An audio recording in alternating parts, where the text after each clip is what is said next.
Calma aí, calma aí. Antes de você assistir essa semana Vale Tudo, a nossa revisão de hoje, tem um recado muito importante para você. Como andam os seus estudos na resolução de questões? Já resolveu muitas questões? Já sabe o que a IBGP mais cobra? Olha, o nosso pacote simulado já está liberado. Nessa reta final é muito importante resolver questões, focar realmente naquilo que a banca pode trazer para você na sua prova. E nós somos especialistas quando trata-se de guarda municipal, principalmente a IBGP. É por isso que preparamos 5 simulados contendo todo o conteúdo do edital para você colocar em prática aquilo que você estudou. Quer adquirir e começar a praticar hoje mesmo? Então é só adquirir clicando aqui abaixo na descrição desse vídeo, você vai encontrar o link ou no nosso site ou no atendimento também. Vamos deixar aqui também um QR Code, você pode estar acessando, beleza? É isso, bora lá, uma vaga na GCM de Alfenas será sua. Tamo junto! Fala pessoal, bora para mais um Vale Tudo, agora com as leis federais aqui para o concurso da GCM de Alfenas. Prazerão estar com você, meu nome é Breno Fraga. Bora lá, a prova tá chegando e a gente tem que gabaritar esse negócio, né? Então vamos ver aqui algumas leis federais para o seu edital, beleza? Aqui abaixo você tá vendo aqui ó, o simulado reta final da GCM de Alfenas. Você que ainda não adquiriu, adquire aí, são 5 simulados, tá? 5 simulados, você vai apontar nesse QR Code aqui, ó, ou clicar na descrição do vídeo, você vai ser direcionado para essa página aqui do Vale Concurso. Você vai clicar aqui, olha só que bacana, e vai, peraí, deixa eu voltar aqui, ó, vai clicar aqui, ó, simulados, e vai vir aqui, ó, da GCM de Alfenas, 5 simulados com 40 questões cada, para poder treinar os seus conhecimentos aí. Show de bola? Já tem aqui no canal as leis municipais também que eu fiz, tá? Você que ainda não viu, assiste às leis municipais, muito importante para sua preparação. Beleza? Então, bora lá, começando com a nossa lei de racismo. A lei 7.716, que está no nosso edital aí. Olha só, os crimes da lei de racismo são de ação penal pública incondicionada. Esse que é o primeiro fator muito relevante para a nossa prova. Então, nós temos a ação penal pública condicionada, ou seja, ela inicia com condições, né, com a condição aí da vítima. Temos a ação privada, ok? Que aí é somente a vítima mesmo. E temos a ação penal pública incondicionada. Tá? Então, ou seja, o Ministério Público, uma vez que aconteceu o crime de racismo, o Ministério Público ele tem que iniciar, né? Ele não é discricionário dele, ok? Então é a ação penal pública incondicionada. Outra coisa importante, todas as penas dos crimes de racismo são punidos com reclusão. Não apenas de detenção. Então, aparece de vez em quando alguma questão trazendo prazo de pena. Não é muito típico da banca e BGP cobrar prazo de pena. Caso venha cobrar, você tem que saber pelo menos que é reclusão. Nós não temos detenção, isso já é um ponto importante. A pena máxima do crime de racismo, 5 anos. Tá? Com intervalo entre a mínima e a máxima de 3. Isso também ajuda.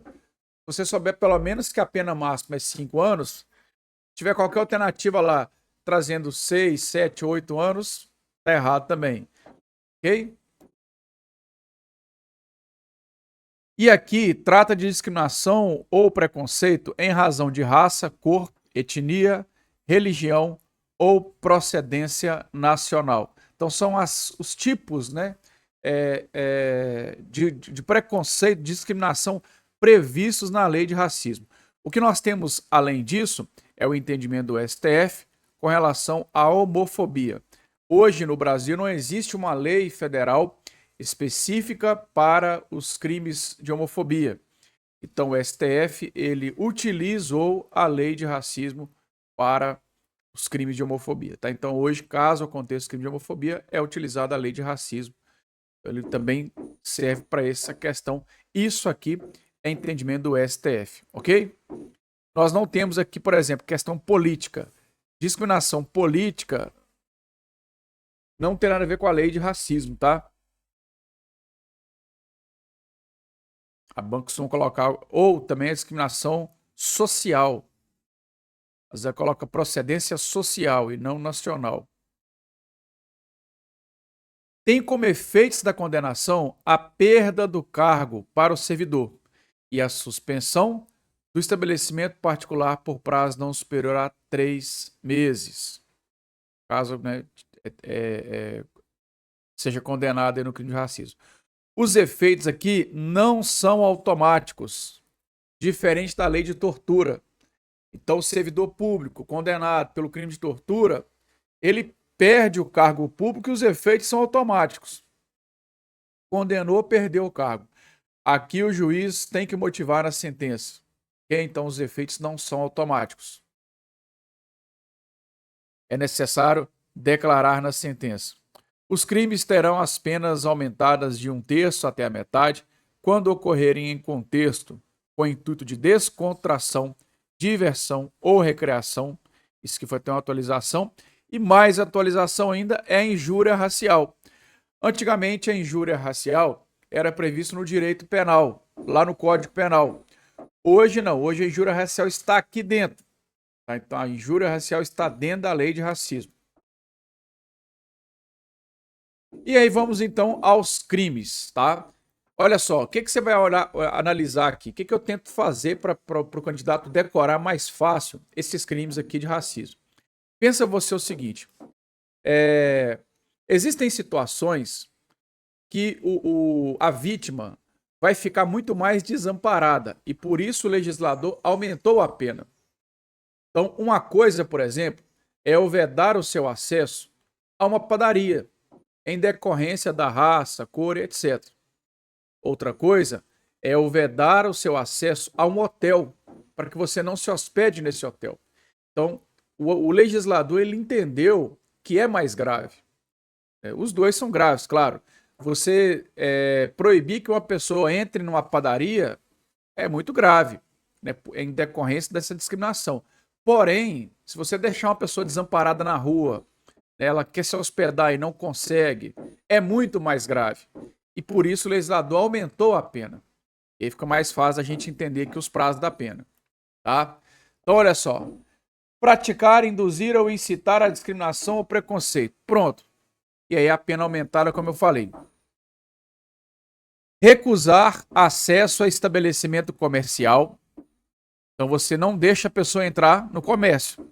Edifício público, transporte público. Esse aqui eu até acharia que a pena deveria ser maior, mas não é. Induzir e incitar a discriminação. Tudo isso, pessoal, é de 1 a 3 anos, tá? Impedir acesso ou recusar atendimento.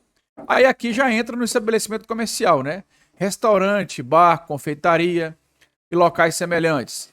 Estabelecimentos esportivos, casas de diversão, clube social aberto ao público.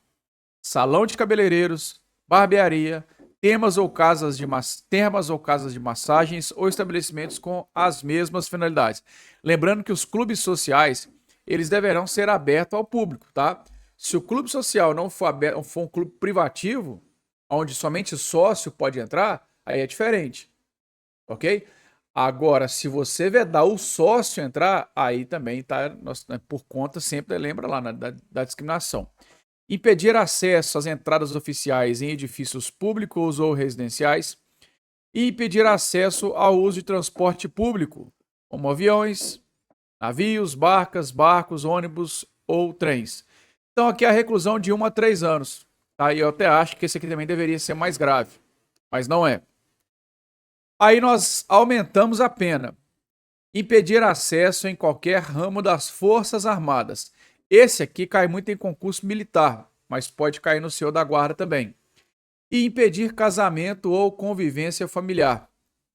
Mas de todos esses que nós vimos até agora, esse é o queridinho das bancas. E aí a pena vai aumentando, reclusão de 2 a 5 anos. Injuriar alguém, ofendendo-lhe a dignidade ou decoro, em razão de raça, cor, etnia ou procedência nacional. Essa foi a atualização que incluiu o crime de injúria, tá? Aqui a pena é aumentada da metade se for cometido mediante concurso de 2 ou mais pessoas e tem a pena aumentada 1/3 se for funcionário público. Impedir acesso ou promoção na administração. Esse também é o queridinho da banca. Negar emprego na empresa privada. Negar equipamentos ou tratamento diferenciado ou impedir a ascensão funcional. E esse também é o queridinho da banca, esse é até mais de todos, né, até agora. Fabricar, comercializar, distribuir ou veicular símbolos, emblemas, ornamentos distintivos ou propaganda que utilizem a cruz suástica ou gamada. E aí tem uma finalidade, né, para fins de divulgação do nazismo. Então, fique ligado. Fabricar a cruz suástica, tranquilo, não é crime de racismo. A menos que tenha a finalidade, deve ter a finalidade. A cruz suástica ou gamada, você vai lembrar aquela cruzinha assim, né? Utilizado na época do nazismo. Então, digamos que uma pessoa faça uma tatuagem, ela tem uma camisa, tá? E aí, se tiver a finalidade, tem que ter a finalidade, tá, pessoal? Está atrelado a isso. Ó. Se a pessoa tiver aí um símbolo do nazismo, simplesmente por gostar da cruz ali, achar ela bonita, não há que se falar em crime de racismo, tá?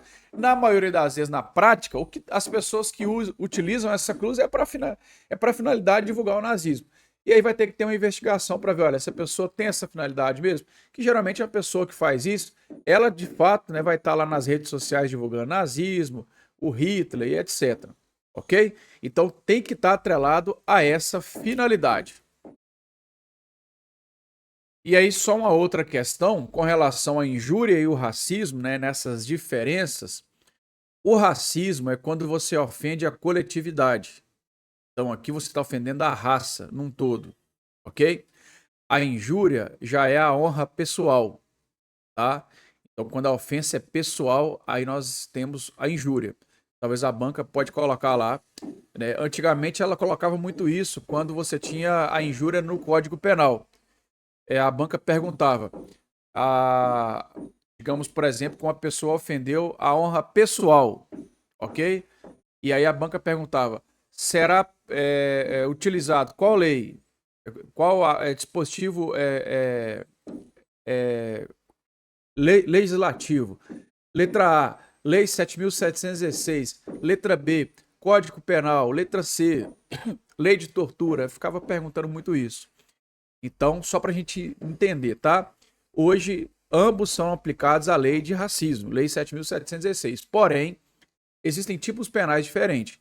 Racismo, coletividade, injúria é uma coisa mais pessoal. E aí nós temos a pena maior aqui, que é a reclusão de 3 a 5. Recusar acesso à escola. E perceba bem, né? Você recusar acesso de uma pessoa à escola em razão da raça, cor, etnia e etc., é muito grave. Deu para entender? O legislador conseguiu entender isso. Olha, peraí, uma coisa é eu proibir que a pessoa entre em um estabelecimento. Outra coisa é eu impedir que a pessoa entre em um hotel. Outra coisa, o estabelecimento num todo, né? Outra coisa é eu impedir que a pessoa tenha acesso à escola. E eu até falei do hotel aqui, pessoal. Aí nós temos o mesmo crime aqui, a mesma pena aqui, né, para a pessoa se instalar no hotel. Aqui, ó, impedir o acesso ou recusar a hospedagem em hotel. Então, uma coisa é impedir o acesso ao hotel. Às vezes a pessoa está indo ali, mas não está se hospedando no hotel. Outra coisa é a questão da hospedagem, tá? Hotel, pensão, estalagem, aí a pena é maior. Então pensa você, a pessoa ficar desamparada na rua, à noite, 10 horas da noite, a pessoa chega para se hospedar num hotel e é vedado a ela isso em razão da lei de racismo aqui. Então é uma coisa muito grave. Por isso o legislador entendeu e colocou a pena também mais grave, ok? Vamos agora ao Estatuto da Criança e do Adolescente, Lei 8.069. É uma lei muito grande, mas geralmente a IBGP aqui ela pega mais a parte inicial, que é os direitos da criança de fato, o conceito, na verdade, da criança, e as medidas socioeducativas. Vamos ver então? Então aqui a gente já começa trazendo a definição, né? Quem é criança e quem é o adolescente. A criança é a pessoa até 12 anos de idade incompletos, tá? Ou seja, aquela pessoa que ainda não completou 12 anos. Enquanto o adolescente é aquela entre 12 e 18 anos de idade. A lei, ela não traz na sua redação se o adolescente é aquela pessoa de 18 anos incompletos ou completos, tá? Mas é como se fosse incompletos. Faltou isso aí na lei. Então, quem é o adolescente? Pessoa de até 18 anos incompletos, tá? Entre 12 e 18 incompletos. Ou seja, não completou ainda. Isso cai muito em concurso, o candidato na hora da prova fica meio doido, né, confuso. Se você tem 18 anos completos, você já completou, é simples assim. Então não tem como errar um negócio desse, né? E essa lei vai aplicar em alguns casos excepcionais a pessoa de 18 a 21 anos de idade. Porque nós vamos ver isso lá na internação. O adolescente pode ficar internado até da sua adolescência até na fase adulta, nos 21 anos de idade. Mesmo que a pessoa já seja adulto, ele ainda pode ser internado no centro socioeducativo. Temos aqui também a questão do castigo físico e tratamento cruel. O que é o castigo físico? O castigo físico, o próprio nome já fala, né? O físico é o sofrimento físico ou lesão. Então, se você causou sofrimento físico ou lesão, é um castigo físico. Já o tratamento cruel ou degradante, aqui já está mais ligado a uma questão psicológica. Então, é aquilo que humilha, ameace gravemente ou ridicularize. Ok? E aí, sempre quando houver um castigo físico ou um tratamento cruel, deve ser comunicado ao conselho tutelar. Então, mesmo que você ligue para a polícia, para a guarda municipal, para a polícia civil, quem quer que seja, deve ser obrigatoriamente comunicado ao conselho tutelar, ok? Bacana. Vamos trazer então cá naquela parte do ato infracional e tudo mais.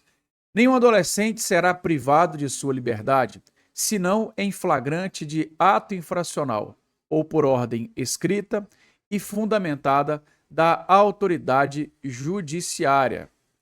Adolescente não comete crime, adolescente comete ato infracional. O adulto, ele pode ser privado da sua liberdade por uma ordem do delegado ou do juiz. No caso do delegado, prisão em flagrante. O juiz é um mandado de prisão. O adolescente, mesmo que seja em flagrante, tem que ser autorização judicial. Delegado não manda internar adolescente, tá? O adolescente, a privação de liberdade do adolescente é interná-lo em um estabelecimento socioeducativo. E aí, no caso, é somente o juiz quem faz isso. O delegado não faz.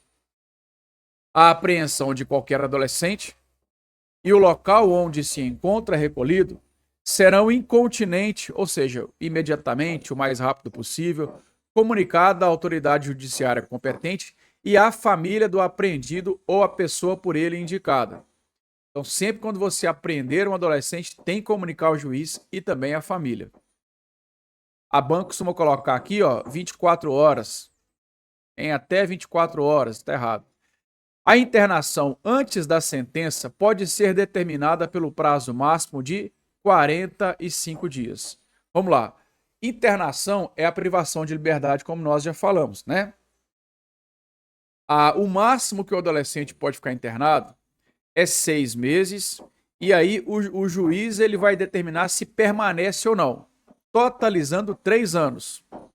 Então, o máximo que ele fica internado, 3 anos, reavaliando a cada 6 meses, ok? Isso aí é a internação definitiva. Porém, existe a internação provisória. Digamos que um adolescente cometeu um determinado ato ali infracional, que é análogo a crime, né? Está previsto como crime.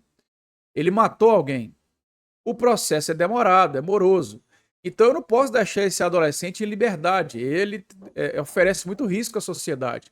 Então eu vou mandar interná-lo provisoriamente. E esse prazo é até 45 dias, que aí dá tempo, né, do juiz determinar de fato a internação ou não. O adolescente civilmente identificado não será submetido a identificação compulsória pelos órgãos policiais. Ou seja, se o adolescente chegar lá com a sua identidade, com a sua carteira de trabalho, ele não será identificado compulsoriamente pelos órgãos policiais. A menos, salvo aqui, ó, para efeito de confrontação, havendo dúvida fundada. E isso acontece muito. Por exemplo, né, eu trabalho na Polícia Penal. Teve uma vez que a gente ficou sabendo de um caso onde um jovem já tinha mais de 18 anos, ele foi pego pela polícia e ele alegou que era adolescente. Meu nome é fulano, eu tenho 17 anos. Para quê? Para a polícia não prender ele, né? Para adolescente, isso não vai dar nada. Então a polícia levou ele a polícia militar levou ele na polícia civil. Chegando lá, ele não tinha nenhuma identidade e ele estava dando o nome de um primo e ele era muito parecido com esse primo. Olharam o registro, parecia realmente, teve que fazer o quê? A identificação compulsória, seja ela por digital, tá? Dentre outras coisas, né? Na época foi feita digital, ok? E aí a Polícia Civil não tinha esse equipamento de biometria e pegou, na época, com a Polícia Penal emprestada aí para fazer essa identificação biométrica, né? Então, no caso do jovem, acabou sendo preso de fato, inclusive por mais de um crime, né? Alegou, disse que era uma pessoa que, na verdade, ele não era. Ato infracional. O que seria o ato infracional?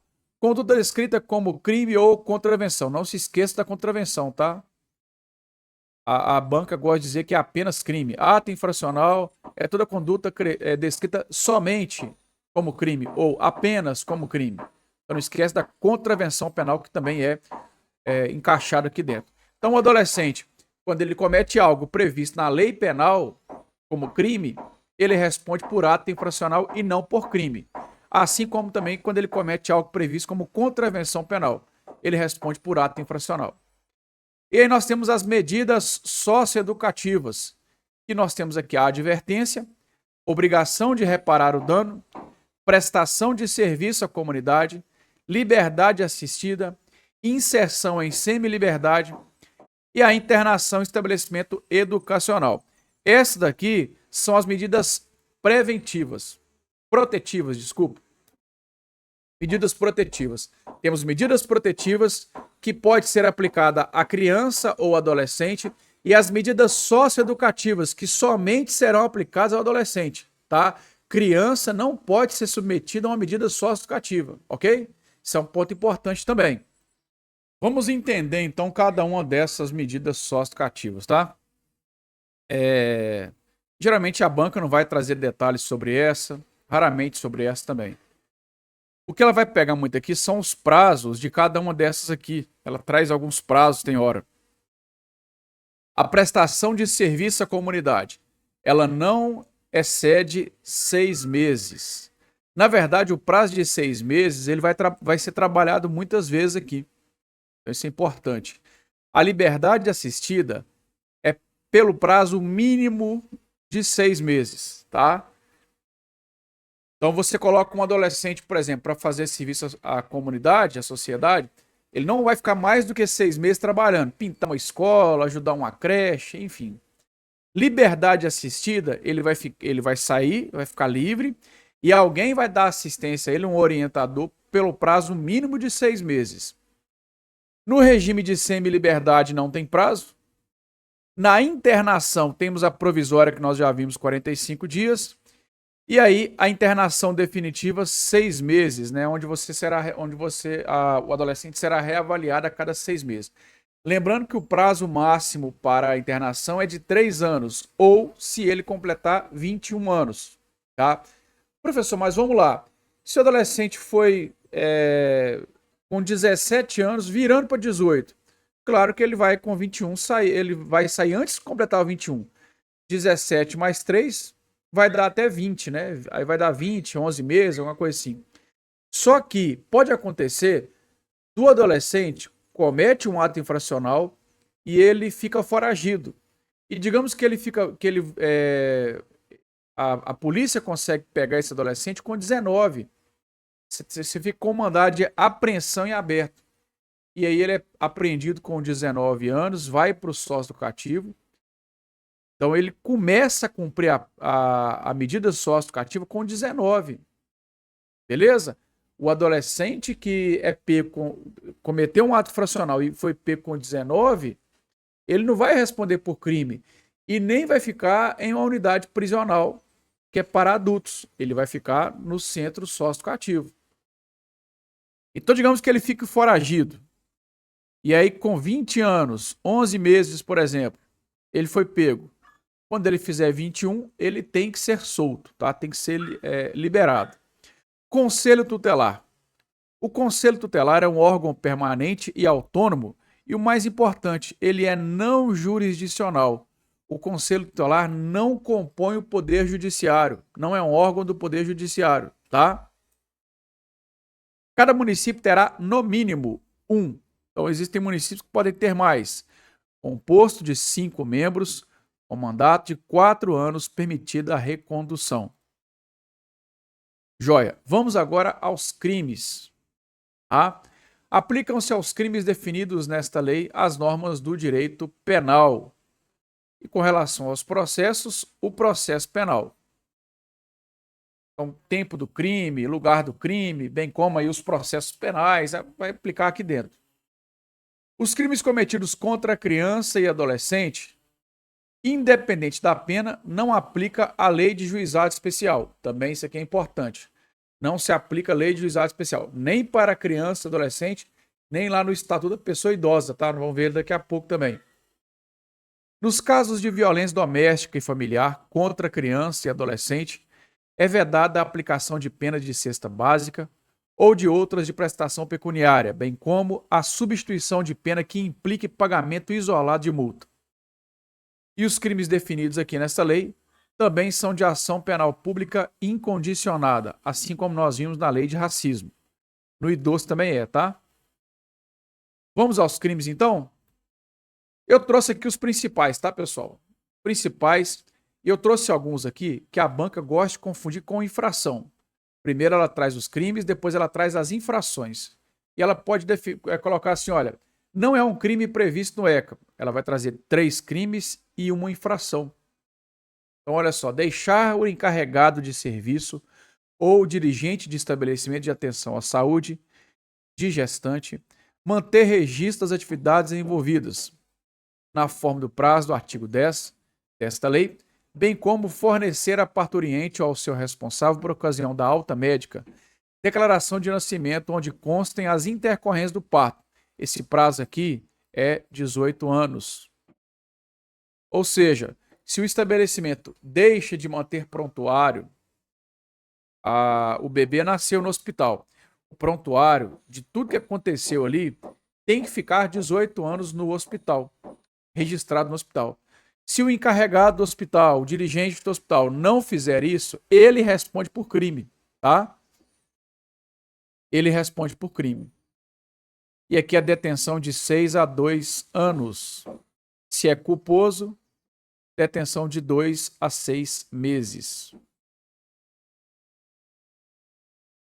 Deixar o médico, o enfermeiro ou o dirigente de estabelecimento de atenção à saúde da gestante de identificar corretamente o neonato e a parturiente por ocasião do parto. Aqui também é importante. Talvez você já é mamãe, papai, já acompanhou um parto.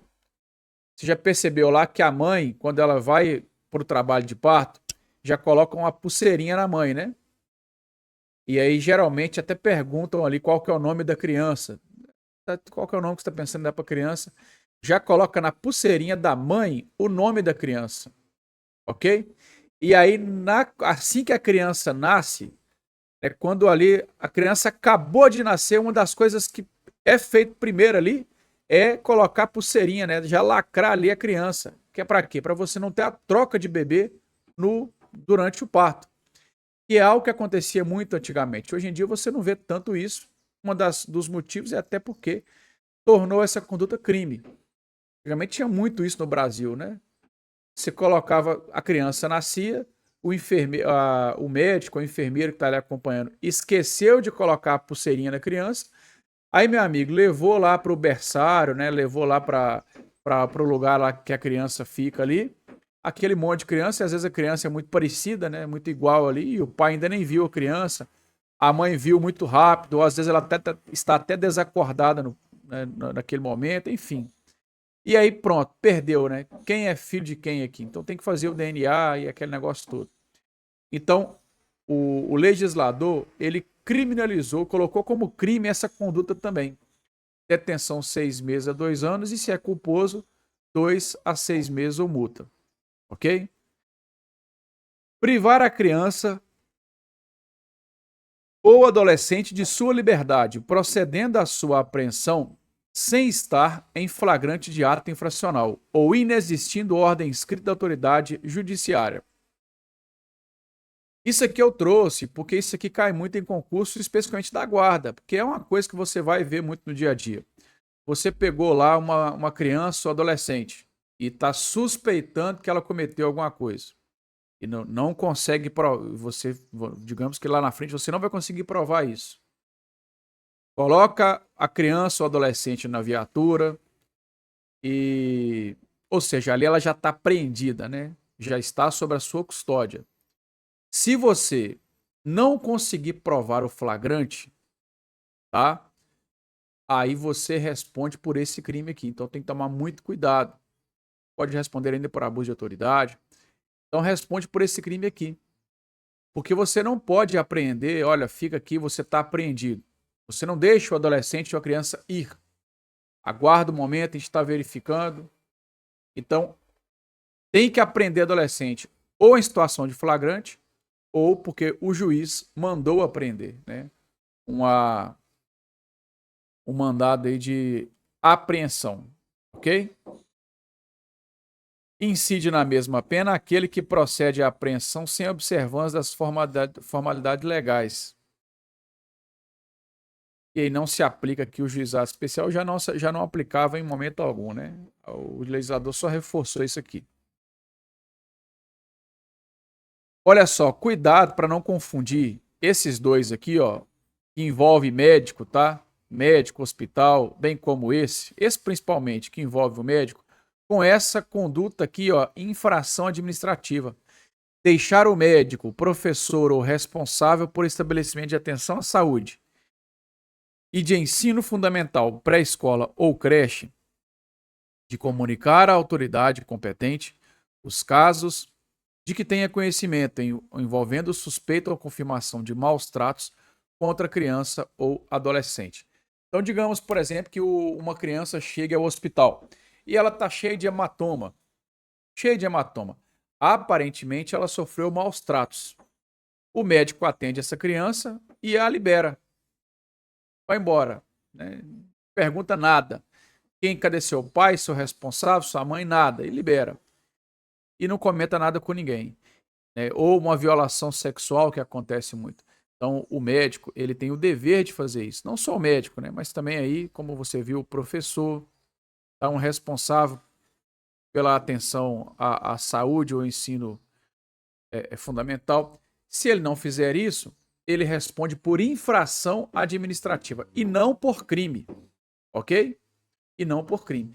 Eu até acho que essa conduta deveria ser crime também. Até acho que ela deveria ser crime, mas não é. Então a banca, ela costuma pegar esta aqui e enfiar no meio dos crimes. Não é um crime previsto no ECA. Ela coloca aqui, ó, esse crime. Vou voltar aqui, ó.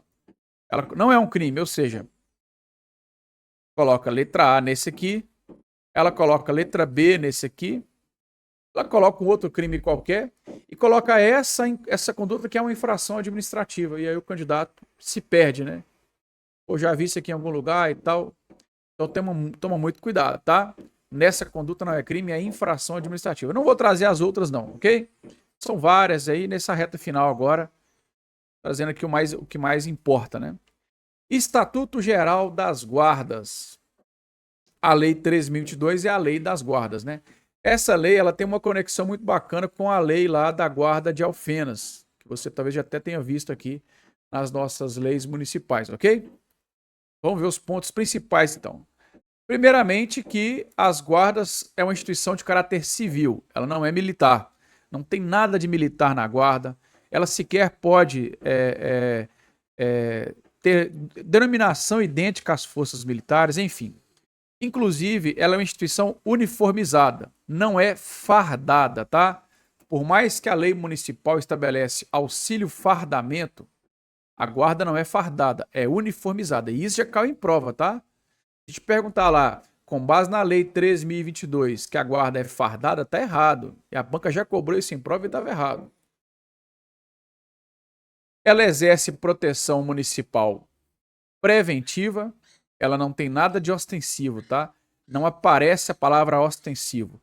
Na prática, até acho que a guarda também exerce uma função ostensiva, já temos até decisão do STF com relação a isso. O que é ser ostensivo? Ter ali uma viatura caracterizada, com giroflex, estar ali com a arma na cintura, tudo isso já traz ostensividade, mas a guarda não exerce de acordo com essa lei. É criada por lei. Então, na verdade, todo cargo público no Brasil é criado por lei, tá? Municípios limítrofes podem, mediante consórcio, utilizar os serviços das suas guardas de maneira recíproca. Os cursos de formação terão aqui uma matriz curricular elaborada pela Senasp, que é a Secretaria Nacional de Segurança Pública. A formação não podem estar sujeitos a treinamento de forças militares e nem regulamentos de natureza militar. Toma cuidado. Talvez você já viu aí, talvez você já até fez parte de um curso de formação aonde a polícia militar deu instrução à guarda. E isso acontece muito na prática. Você vai ver, por exemplo, a banca IBGP, no seu curso de formação, ela vai contratar pessoas para dar o curso de formação. Muitos deles vão ser militares. Uma coisa é você contratar um policial militar. A outra coisa é você militarizar a guarda. Essa era a ideia do legislador. Ele não queria militarizar a guarda. Então, a instituição Polícia Militar é quem vai dar o curso para a guarda. Isso não pode acontecer. Depois que você já estiver na guarda, vai ter parcerias onde você vai fazer cursos no Corpo de Bombeiros. Ninguém melhor do que o Corpo de Bombeiros, por exemplo, para te dar uma instrução sobre brigadista, primeiro combate a incêndio, certo? Então, isso é a prática. Mas aqui, a legislação, ela não permite, tá? Ser treinado, ser formado, né, em instituição, treinamento aí de forças militares, ok? Aqui pensa você que é a preocupação do legislador de não militarizar a guarda. Inclusive, a estrutura não pode ter denominação idêntica às forças militares. Antigamente, algumas guardas tinham muita palavra graduação. Você era graduado na guarda. Ou oficial guarda. Um guarda que tinha aí um nível hierárquico maior, eles chamavam de oficial guarda. Se eu não me engano, era Itabirito ou Ouro Branco. Não me lembro, acho que era Itabirito, que tinha essa nomenclatura. E aí foi retirado. Por quê? Porque não pode ter, né? Teve até uma briga na época da guarda de BH, porque o chefe máximo da guarda se chamava comandante-geral. E aí o sindicato pediu para trocar, para colocar chefe da guarda. E hoje chama chefe da guarda. Mas muitos na prática chamam ainda de comandante da guarda. Por uma questão de nomenclatura aí de força militar, né? Mas não pode haver ali posto ou graduação, isso é típico de força militar. Você ainda encontra em algumas guardas, tá? Mas não pode. Talvez existe ainda em algumas guardas porque ninguém questionou. Por exemplo, a guarda de Alfenas já é classe. Você tem as classes, né? Ela tem porte de arma, tá? Conforme Estatuto do Desarmamento. Esse porte pode ser suspenso por restrição médica, decisão judicial ou ainda uma justificativa de adoção da medida pelo respectivo dirigente. Ou seja, a própria guarda pode tirar o seu porte aí. Às vezes você está sendo investigado administrativamente, enfim. A linha telefônica da guarda é 153. Cuidado para não confundir com 135, tá? Que é do INSS, da Previdência Social. O guarda tem a prerrogativa ainda em ser recolhido em cela isoladamente dos demais presos antes de condenação definitiva e o seu uniforme é padronizado preferencialmente na cor azul marinho. Tem algumas guardas no Brasil que não tem o azul marinho, né? É um exemplo aqui da guarda do Rio de Janeiro. Se eu não me engano, Montes Claros também não é azul marinho. Tá? Não é necessariamente, não é obrigatório ser azul marinho. Pode ser ou não. Temos aqui os princípios mínimos de atuação. Trouxe os dois principais. Patrulhamento preventivo, não é ostensivo, tá? E nem repressivo. E uso progressivo da força, não é uso regressivo, uso moderado, uso diferenciado. As bancas colocam muito essas palavras. Uso progressivo, ou seja, eu vou aumentar a minha força de acordo com a injusta agressão. Com relação às competências, o que a IBGP já fez e foi umas 3 vezes? Ela fez isso em Nova Lima. Nós temos 18 competências específicas e uma competência geral. Qual que é a competência geral? Proteção de bens, serviços, logradouros públicos municipais e instalações do município. Então essa é a competência geral. É proteger serviços, patrimônio e logradouro público. Pronto. As 18 competências específicas vão especificar isso aqui. O que a banca faz? Ela coloca assim, olha, não é uma competência específica da guarda. Ok? E aí põe A, B, C, a competência específica, e na letra D, que é a alternativa que ela está querendo, ela coloca essa competência geral. Então, quando você lê, parece que está tudo certo. Você vê assim, poxa, já li isso em algum lugar, está tudo certo aqui. Mas ela está querendo não é a específica, ela está querendo é a geral. Ou seja, ela está querendo, na verdade, não é ela está querendo aquilo que não é competência específica. Deu para entender? Então toma cuidado para a banca não confundir sua cabeça. Isso é pegadinha, tá? Temos aqui o percentual também, né, de habitantes com relação ao número de guardas. Então nós vamos ter aqui, ó, em municípios com até 50 mil habitantes, 0,4% da população, que é o número de efetivos da guarda, tá? Mais de 50 mil e menos de 500, 0,3%. E mais de 500 mil habitantes será 0,2% da população. Ok? Então, quantos que é 0,2% de 500 mil habitantes? É o número de efetivo que eu vou ter na guarda. Não posso ter mais do que isso. Então, a ideia do legislador aqui era não sobrepor, restringir a ação do prefeito. Senão o prefeito vai lá e cria uma força municipal muito grande. Ele coloca um efetivo gigantesco. E aí ele, né, toma conta de fato da cidade ali. E é algo positivo por um lado, mas também existem as competências do Estado, né? Então o legislador se preocupou um pouco com isso também para não dar essa autonomia total ao prefeito. Temos aqui o controle interno e externo. O interno é exercido pela corregedoria e o externo pela ouvidoria. Todas as guardas deverão ter ouvidoria, tá? E as guardas que têm efetivo superior a 50 servidores ou que utilizam arma de fogo deverão ter corregedoria. Nos primeiros 4 anos, a guarda pode ser dirigida por um profissional estranho à sua carreira, tá? A guarda acabou de ser criada. Como é que eu vou colocar lá um guarda se ela acabou de ser criada? Eu posso colocar alguém que não é da corporação guarda. Um guarda de outra cidade, um delegado, um policial. Posso colocar. Mas é só nos primeiros 4 anos. Depois disso, tem que ser alguém de dentro da corporação. E, preferencialmente, com experiência ou formação na área de segurança ou defesa social. E aí, no caso da Guarda de Alfenas, já tem, né? Lá a lei municipal já fala, né, sobre, lá chama de coordenador, né? O chefe máximo da Guarda de Alfenas não é nem chefe nem comandante, se chama coordenador e subcoordenador. Então lá já tem os requisitos tudo direitinho para ser coordenador e sub. E a guarda pode ter ainda outras denominações, como por exemplo Guarda Civil Municipal, Guarda Metropolitana ou Guarda Civil Metropolitana. Por isso que você vê muito essa divergência, né, entre algumas cidades. GCM, GM e assim por diante, tá? São as nomenclaturas diferentes. Vamos agora com relação ao Estatuto da Pessoa Idosa. Bom, aqui primeiro nós temos também a definição de quem é a pessoa idosa. Então, a pessoa idosa é a pessoa com idade igual ou superior a 60 anos, tá? A banca vai colocar os 65. Aqui já é os 60 anos completos, ok? Já completou os 60 anos. E aí essa pessoa ela tem algumas prioridades, né? A prioridade que ela tem, por exemplo, é o recebimento da restituição do imposto de renda, tá? Isso aqui é uma das coisas que mais cai em prova. Tem várias prioridades lá,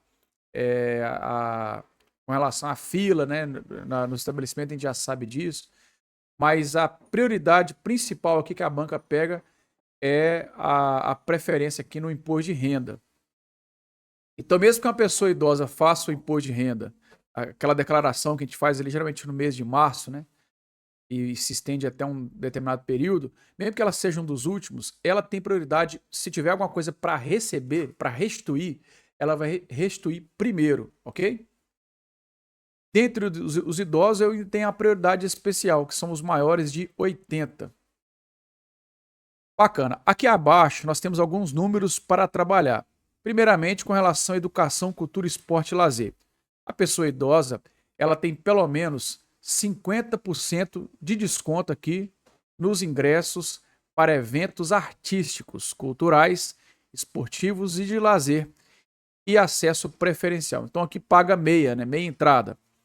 Assistência social aos idosos a partir de 65 anos que não possuam meios para prover sua subsistência, ele tem também aqui um salário mínimo mensal. Com relação à habitação, nós temos aqui 3% de reserva das unidades habitacionais para idosos. Então, se o governo vai lá e faz um programa habitacional, tem lá 100 casas, né, 100 moradias para oferecer, pelo menos 3% tem que ser exclusivamente para a pessoa idosa. O transporte, os idosos aqui, eles vão ter a gratuidade, mas aí é para os maiores de 65, não é para todos os idosos, tá? Toma cuidado, porque se na sua cidade qualquer idoso tem gratuidade, é uma lei municipal que está prevendo isso. Tá? O Estatuto do Idoso, ele traz os maiores de 65 e não maiores de 60. Algumas cidades é a partir de 60. A cidade que eu moro, por exemplo, os maiores de 60 já têm a gratuidade. Mas isso é uma lei municipal que prevê. Aqui é para o coletivo urbano, tá? E dentro desses veículos tem uma reserva de assentos de 10%. O transporte coletivo interestadual, esse não é a gratuidade por completo. Eu tenho apenas 2 vagas gratuitas. E ainda é para o idoso com renda igual ou inferior a 2 salários mínimos. Então não são todos os idosos. Tá? Aqui já entra a questão do maior de 60. Aqui já não é necessário 65. Então aqui é qualquer idoso. Eu tenho 2 vagas gratuitas.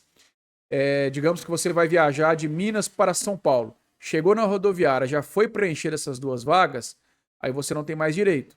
Ok? Somente 2 vagas. Lembrando que não é para qualquer idoso. Ainda tem também a questão da renda. E caso já tenha preenchido essas 2 vagas, aí tem desconto de 50% no mínimo no valor das passagens, tá? Lembrando também com relação aos 2 salários mínimos aqui. Tem que estar atrelado a isso. Sobre o estabelecimento, tem a reserva de vagas no estacionamento, 5%, cai demais também. E aí, estacionamento tanto público quanto privado. Um shopping, por exemplo, também tem que ter essa reserva de vaga. Com relação aos crimes, todos eles são de ação penal pública incondicionada, assim como acontece no ECA. Vamos à lei de tortura, lei importante também. Aqui nós temos as espécies de tortura. Talvez a banca ela pode cobrar, isso aqui é doutrina, tá? A doutrina classificou as espécies de tortura. Então a tortura, ela não é simplesmente um sofrimento físico ou mental. Não é apenas isso. Tem que ter uma finalidade, um motivo para que seja classificado como tortura. Se não houver, vai ser apenas talvez uma lesão corporal, pode ser um crime contra a honra, mas não será tortura. E aí tem essa violência ou grave ameaça, né? Então nós temos a tortura prova, que é obter informação, declaração ou confissão da vítima ou terceira pessoa. A tortura crime, que é para provocar ação ou omissão de natureza criminosa. A tortura discriminatória, que é uma das que mais cai em prova, que é em razão racial ou religiosa. Aqui não entra, tá? A discriminação sexual ou política ou social. A banca coloca muito essas aqui, não entram. É apenas racial ou religiosa. Eu até brinco, né? O torturador é de Roraima, que é o RR, né? Para você lembrar na hora da prova também. Tortura castigo. Submeter alguém, aplicar castigo pessoal ou medida de caráter preventivo. A pessoa sob seu poder ou guarda. Aqui tem que ter a relação de poder e guarda. Ou guarda, né? Por exemplo, a mãe com o filho, o pai com o filho, o neto com o avô, que está, por exemplo, internado, a babá com a criança. Então tem que haver essa relação de poder ou guarda, tá? E aqui é aplicar castigo. Seja aplicar castigo porque cometeu alguma coisa ou de caráter preventivo. Eu já te dou o castigo que é para você não fazer isso. Se você fizer, o castigo vai ser pior ainda. Então é a tortura castigo. Tortura própria. Submeter pessoa presa ou sujeita à medida de segurança a sofrimento físico ou mental por intermédio de prática de ato não previsto em lei ou não resultante de medida legal. Esse cai muito em concurso da guarda, porque aqui é a tortura própria do agente público. Né, o policial, o guarda, que está ali com a pessoa sob sua custódia. Então você apreendeu alguém ali, beleza, cometendo um determinado crime, e você submete ela a alguma coisa que não está prevista em lei. Então você responde ao crime de tortura, não está previsto em lei, né? E aí, cuidado, por exemplo, a banca pode colocar assim, olha, determinado guarda viu alguém cometendo um crime ali, pegou em flagrante delito, algemou para trás e colocou na viatura. Chegando lá, perante o juiz, na audiência de custódia, o preso alegou que que foi submetido a um intenso sofrimento físico, por estar algemado para trás. E também um intenso sofrimento mental, porque todo mundo viu ele algemado para trás e aquilo foi desconfortável. E aí ele responde por qual crime? Nenhum, porque isso é uma medida legal. A algemação, ela é prevista aí, né, na súmula do STF. Perigo, risco e fuga. Você pode algemar alguém nesses casos. Então não há que se falar ali, não foi um ato ilegal. Tem previsão legal ou regulamentar em algum lugar sobre isso. E a tortura omissão, que é aquele que se omite quando tinha o dever de evitá-las ou apurá-las. Também cai muito em concurso para guarda. Às vezes a banca vai trazer o seguinte, olha, 2 guardas pegaram uma pessoa e começaram a torturar. O outro colega que estava na viatura viu e não fez nada.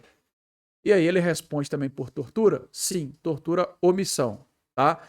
A banca costuma colocar assim, letra A, todos respondem pela mesma pena. Aí tá errado. Os 2 vão responder na tortura própria e esse aqui vai responder na tortura omissão, que a pena é diferente. Então, quais são aqui os prazos da pena? Nós temos a tortura simples, que é 2 a 8 anos. Temos a tortura omissão, que é detenção, ela é a única que é detenção, 1 a 4 anos. A tortura que causa lesão grave ou gravíssima, 4 a 10 anos, tá? Eu não cheguei a colocar aqui a tortura que causa a morte, né? Mas e aí, se eu te perguntar agora, qual que é o prazo da pena da tortura que cause morte? Você saberia me dizer? Comenta aqui abaixo. Responde aí. A tortura morte, pessoal, ela é 8 a 16. Tá? 8 a 16. Outra coisa para você não confundir, você não pode confundir homicídio qualificado pela tortura e o crime de tortura que resulta morte. São coisas diferentes. Quando você tem o homicídio qualificado pela tortura, é quando você tem a intenção de matar alguém, mas antes de matar, você vai torturando aquela pessoa, certo? Isso é homicídio qualificado pela tortura. Outra coisa é quando você tortura alguém e você não tinha a intenção de matar. E essa pessoa acabou morrendo. Então, digamos que você está ali torturando. Confesse seu crime e tal, amarrou a pessoa na cadeira e está torturando ela. E aí, putz, essa pessoa morreu. Não era a minha intenção. Aí você responde pelo crime de tortura com resultado morte. Entendeu? São crimes diferentes, consequentemente com penas diferentes também, tá? Beleza. E aí nós temos aqui o aumento de pena, né, que isso também cai muito em prova, na verdade é um dos que mais cai em prova. A pena da tortura será aumentada de 1/6 a 1/3. O torturador com aumento de pena, ele vai na feira, ele leva 1/6, e ele vai na igreja, ele leva 1/3. Quais são os casos de aumento de pena? É o famoso dica gás. Quando a tortura é praticada contra deficiente, o idoso, que é o maior de 60, a criança, o adolescente ou a gestante. Ou ainda, quando o crime é praticado por agente público, não é contra agente público não, tá? É por agente público. Ou mediante sequestro. Cuidado para a banca também não trazer aqui uma pegadinha. Ela vai lá e traz uma pegadinha e ela coloca assim que a tortura foi praticada contra um agente público, uma guarda municipal gestante. Aí ele vai ter, o torturador vai ter um aumento de pena porque a mulher era gestante. Esquece o fato dela ser agente público, porque ela era gestante. Acontece o aumento de pena envolvendo agente público quando a pessoa é agente público. Tá? O torturador ele é um agente público, ok? E a tortura tem como efeitos da condenação a perda do cargo, tá? Esses efeitos são automáticos, ou seja, uma vez condenado já perde o cargo. Além disso, a interdição para o exercício de cargo público pelo dobro do prazo da pena aplicada. O crime de tortura é inafiançável, isso você aprende lá no direito penal, né? Na Constituição Federal, e ele é insuscetível de graça ou anistia. E a lei é aplicada no exterior se estiver sob jurisdição ou território brasileiro, sendo vítima o autor ou autor brasileiro, tá? Vamos agora ao Estatuto do Desarmamento. Eu ia concentrar mais aqui nos crimes, mas tem algumas coisas importantes também aqui que a banca e IBGP tem cobrado em prova. Vamos ver aqui, ó. Primeiramente, os requisitos para a pessoa adquirir a arma de fogo, tá? Então, para você adquirir arma de fogo, aqui, pessoal, é ter em casa, ok? Tem a posse, adquirir arma de fogo para ter em casa, ou local de trabalho, se você for dono, gerente e tudo mais, responsável. E o porte, que é trazer consigo. Essa diferençazinha aí, né? Então, para adquirir arma de fogo de uso permitido, além de declarar a efetiva necessidade, declarar a efetiva necessidade já é um requisito. Ele está meio que implícito aqui, né? A gente esquece que primeira coisa é você declarar que precisa da arma. É declarar a efetiva necessidade. Tem ainda que atender os seguintes requisitos: comprovação de idoneidade, antecedentes criminais fornecidos pela Justiça Federal, Estadual, Militar e Eleitoral. Não está respondendo a inquérito policial ou a processo criminal. A banca costuma colocar que responder a inquérito não tem problema, uma vez que você ainda não foi condenado, não abrir processo, é um mero suspeito. Não. O fato de estar respondendo a inquérito não te dá o direito mais de adquirir arma de fogo. A apresentação de documento de comprobatório, de comprovação de ocupação lícita e residência certa. A residência não precisa ser própria, precisa ser certa. Eu preciso saber onde é que você mora, só isso. Comprovação de capacidade técnica e aptidão psicológica para manuseio de arma. Lá no finalzinho da lei, tem ainda o requisito de ter mais de 25 anos de idade, que nós não temos aqui no início. Ou seja, ter mais de 25 anos de idade também é um requisito, tá? Esses requisitos são comprovados periodicamente em período não inferior a 3 anos. Então, a cada 3 anos ali, você vai comprovar tudo isso aqui, ó. Ok? Aos residentes em áreas rurais, maiores de 25 anos, que comprovem que dependem da arma de fogo para prover subsistência alimentar. Então aqui nós temos também já o primeiro requisito. Esse a gente chama de caçador por subsistência. É quem precisa da arma para caçar e para se alimentar, sobreviver. Ele tem que morar em área rural, ter mais de 25 anos também, é concedido pela Polícia Federal, tá? Esse porra de arma.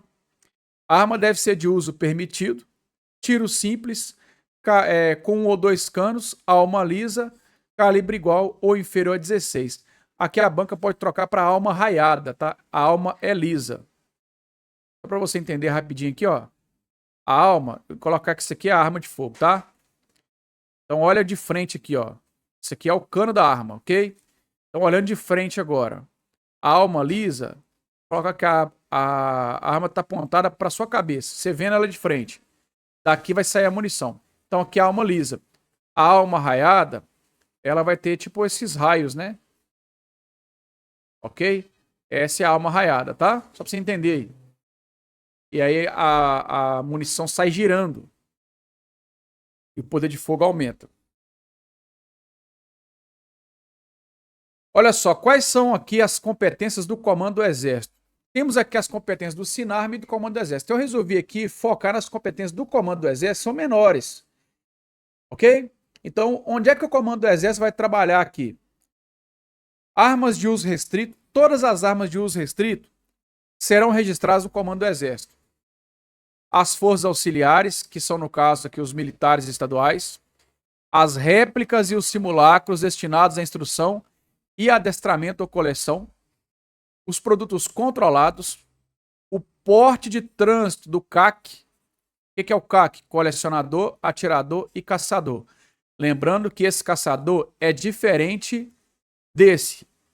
Esse caçador aqui é o caçador por subsistência. Esse é na Polícia Federal.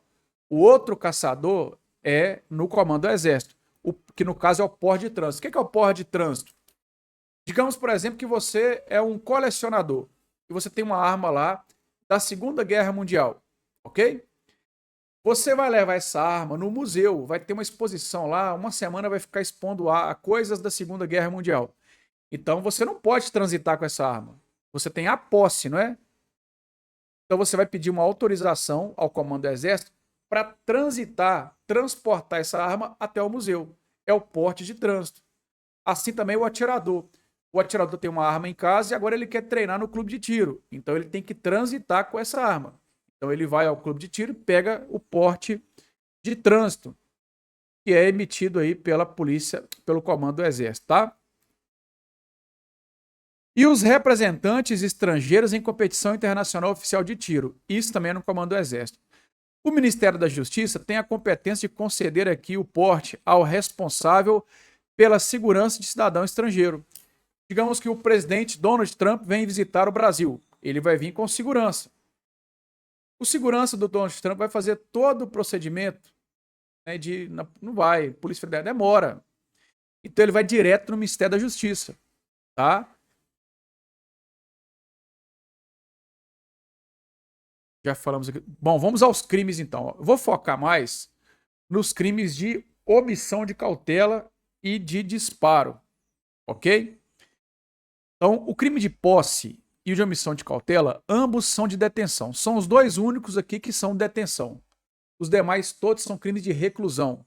Se a banca trouxer prazo de pena para você aí. Raramente a BGP cobra prazo de pena aqui no Estatuto de Desarmamento, mas se cobrar, você já tá ligado aí, né? Então, o que é posse? Posse é ter a arma em casa, tá? Aí pode ser arma, acessório ou munição. Ok? Lembra disso. Ou no local de trabalho, se você for titular ou responsável do local de trabalho. Se você não for, aí é porte. Beleza? No crime de omissão de cautela, é quando você deixa a sua arma ali e o menor de 18 anos ou pessoa com deficiência mental apodera da arma. Esse crime acontece muito quando, vamos supor que você é guarda municipal de Alfenas, chegou em casa, deixou sua arma na estante, o seu filho de 15 anos pegou e postou uma foto no Instagram olha a arma do meu pai. Então aquela foto ali a polícia viu, né? O delegado de polícia foi lá e foi investigar lá o crime de omissão de cautela. Beleza? Esse crime aqui é um crime culposo.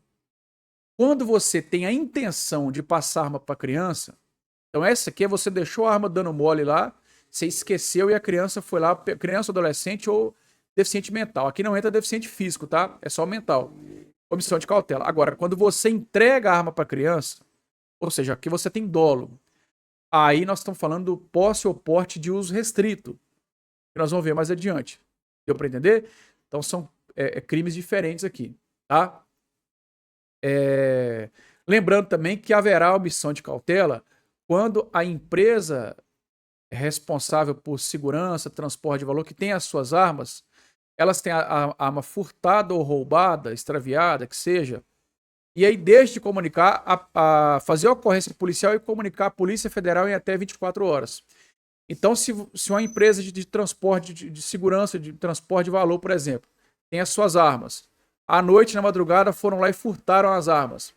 Ela ligou para a Polícia Militar fez o boletim de ocorrência, mas ela não comunicou à Polícia Federal em 24 horas. O responsável pela empresa responde pelo crime de omissão de cautela, ok? Outra coisa, aqui no crime de omissão de cautela não entra acessório ou munição, entra apenas arma. Então, se o filho lá de 15 anos, você chegou em casa, esqueceu a munição em cima da mesa, o seu filho pegou a munição, tirou uma foto. Olha, galera, como é que é uma munição aqui de uma .40? Aí, no caso, você não responde por crime algum. Não há, aqui no capítulo, no caput desse crime, a possibilidade de acessório ou munição. Somente arma, tá? Lembra disso aí. Outra coisa, se a arma estiver quebrada, não funciona, aí a banca tem que ser clara com relação a isso. A arma não funciona, a arma estava quebrada. Então não há que se falar em crime. Se a arma não funciona, não é arma. Isso é um entendimento da justiça, ok? Jurisprudência. Beleza. O crime de porte, o que vai entrar aqui é que você está transitando com a arma. Então agora você já não está mais em casa ou no local de trabalho quando você é o responsável. Mas o detalhe importante é que não é apenas portar. Para você também que cede a arma ou empresta, também responde pelo porte. Então, digamos que você é um guarda de Alfenas, você tem autorização para portar arma de fogo, mas você emprestou a arma para quem não tem. Então, essa pessoa responde pelo porte e você também, que você está emprestando, né? Então, você também responde pelo crime de porte, mesmo tendo autorização para portar arma, tá? As pessoas confundem e esquecem muito isso. E aí, lembrando que aqui, se não há o gratuito, ou seja, você está tendo uma relação comercial, aí já responde pelo comércio ilegal de arma de fogo. Então, se eu estou passando a arma para você e está rolando uma transação comercial ali, aí é o crime de comércio e não mais o porte. Tá? Aqui para frente é a reclusão. A lei fala que o crime é inafiançável, salvo se a arma estiver registrada em nome do agente. Então, por exemplo, você tem a arma registrada, ou seja, ter em casa, mas saiu para a padaria comprar pão e levou a arma e foi pego pela polícia, aí você responde pelo crime de porte, mas cabe fiança, porque a arma está no seu nome. Ok? Só que hoje a jurisprudência entende que cabe fiança em qualquer caso. Então depende do jeito que a banca vai trazer aí. Se cobrar com base na lei, cabe fiança só nesse caso. Se ela trouxer jurisprudência, cabe fiança em todos os casos, tá? Disparo de arma de fogo. Por exemplo, no disparo de arma de fogo, o crime é inafiançável, né? Mas aqui cabe fiança sim. Então aqui, esse crime já tem que ter dolo. O disparo culposo, não há crime. Você é guarda municipal, estava lá na rua, né, de Alfenas, fazendo a segurança lá e tudo mais. Sem querer, você apertou o gatilho e a arma disparou.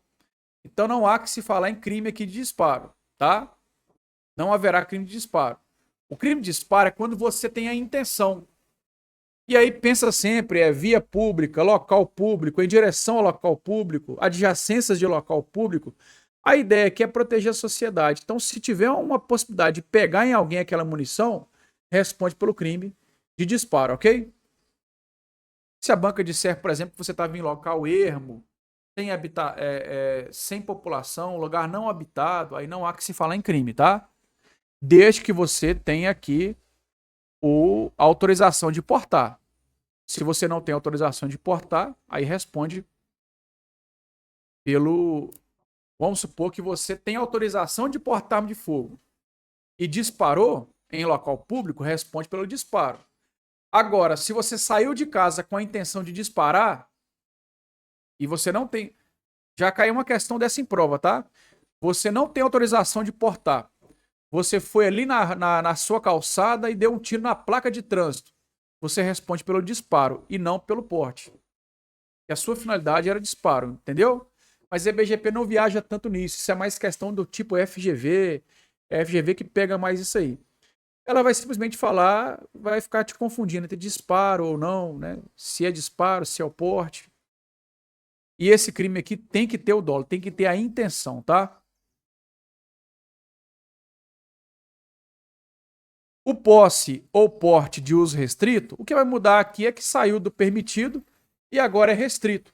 Mas um detalhe importante que eu quero deixar aqui é o seguinte: a arma que tem alteração na sua numeração, ou a numeração foi raspada, suprimida, adulterada, o crime agora é restrito. Então você tem uma arma de fogo de uso permitido, porém a numeração está raspada, então você responde pelo crime de arma de fogo de uso restrito e não permitido, ok? Outro detalhe importante é vender, entregar ou fornecer gratuitamente arma de fogo, acessório ou munição para criança. Então aqui está a diferença da omissão de cautela. Se você deu mole, esqueceu sua arma ali, uma criança ou adolescente pegou, há o crime de omissão de cautela. Agora, se você teve a intenção de entregar a arma para criança, a arma de fogo é porte ou posse de uso restrito, tá? A pena aqui, vamos voltar aqui, ó. Reclusão de 3 a 6, se for de uso proibido, 4 a 12. Tá? E aí no comércio ilegal ou no tráfico internacional, o que vai mudar aqui é o lugar. Então, se a transação foi nacional, comércio ilegal. Mesmo que seja clandestina, mesmo que você não tenha CNPJ, está vendendo arma para alguém de maneira irregular, comércio ilegal. Tá? Tráfico internacional é arma que vem ou sai do país aí, também na transação comercial. E aí o agente responde, né? O criminoso responde, mesmo que seja para um policial disfarçado. Então, o agente que entrega arma para policial disfarçado, digamos que o policial ele quer ali pegar uma transação comercial ilegal. Então ele vai lá na casa da pessoa e se passa por um traficante. E aí quando a pessoa vende a arma, a polícia dá o pulão nele. Olha, tá preso, eu sou um policial disfarçado. Antigamente, o advogado tentava derrubar isso aí no flagrante preparado. O flagrante preparado é quando você prepara uma situação para pegar a pessoa em flagrante. Tá? E aí não cabia crime porque era um flagrante preparado. Então o legislador ele colocou aqui a situação do flagrante preparado, que cabe crime sim, ok? Tanto no comércio quanto no tráfico. Tá vendo? Ó?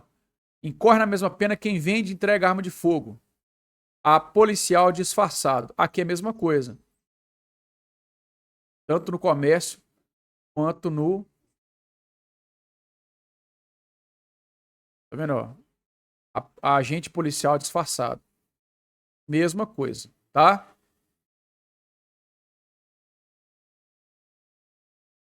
Fechou, pessoal? Então é isso aí. Espero que você tenha gostado. Se gostou, dá essa moral, deixa seu like aí. Lembrando mais uma vez que nesse QR Code aqui, ó, e na descrição você encontra o pacote de simulados do Vale Concurso. São 5 simulados com 40 questões cada uma, para treinar os seus conhecimentos nessa reta final por apenas R$ 49,90 o preço único. Um abraço a você, sucesso nos estudos, fique com Deus, tamo junto. Aqui vale a pena. Valeu, galera. Até mais.